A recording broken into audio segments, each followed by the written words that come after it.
எழுப்புதல், குடும்பங்களில் ரட்சிப்பிற்காக, குடும்பத்தின் ஆசீர்வாதத்திற்காக, பிசாசின் கட்டுகளிலிருந்து விடுவிக்கப்பட, சுகத்திற்காக, எழுப்புதலுக்காக, ஜெபாவி ஊற்றப்பட சிறப்பு மன்றாட்டு ஜெபம்.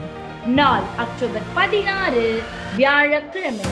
பாடல் மற்றும் ஆராதனை எவாஞ்சலிஸ்ட் ஜெரால்ட் அவர்கள் மற்றும் சகோதரி ஸ்னேஹா ஜெரால்ட் அவர்கள். கட்டுகளை அறுப்பார்,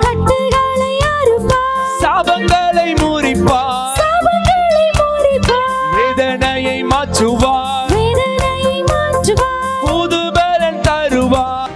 சிறப்பு மன்றாட்டு ஜெபம் சகோதரர் SRJ சீலன் அவர்கள் மற்றும் சகோதரி ஷீபாஜி சீலன் அவர்கள். நன்மை செய்து பாட அனுபவிக்க வேண்டும், சித்தத்தின்படி குடும்பத்தை நடத்த வேண்டும். ஆண்டவரே, உமக்கு சித்தமில்லாத எந்த பாவ கிரியைகளும் குடும்பத்துக்குள்ள வரக்கூடாது.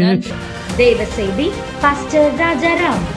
பிள்ளைகளே, ஆமென். கிறிஸ்துவின் நல்ல சுபாவம், அன்பு, ஆமென், பொறுமை, இரக்கம், மன்னிக்கிற குணம், மற்றவங்களை விசாரிக்கிற குணம், பெருமையான எண்ணம் இல்ல. ஸ்தோத்திரம். ஆமென். மற்றவங்களை உருவாக்குகிற எண்ணம், ஆமென், பகிர்ந்து கொடுக்கிற காரியம், ஆமென். ஸ்தோத்திரம். இயேசுவை நோக்கி பாருங்கள் சொல்லுது. இரவு 8 மணிக்கு நமது கிராஸ் டிவி யூடியூப் சேனலிலும், மறுநாள் வெள்ளிக்கிழமை மதியம் 1 மணிக்கு நமது கிராஸ் டிவியிலும் ஒளிபரப்பாகும்.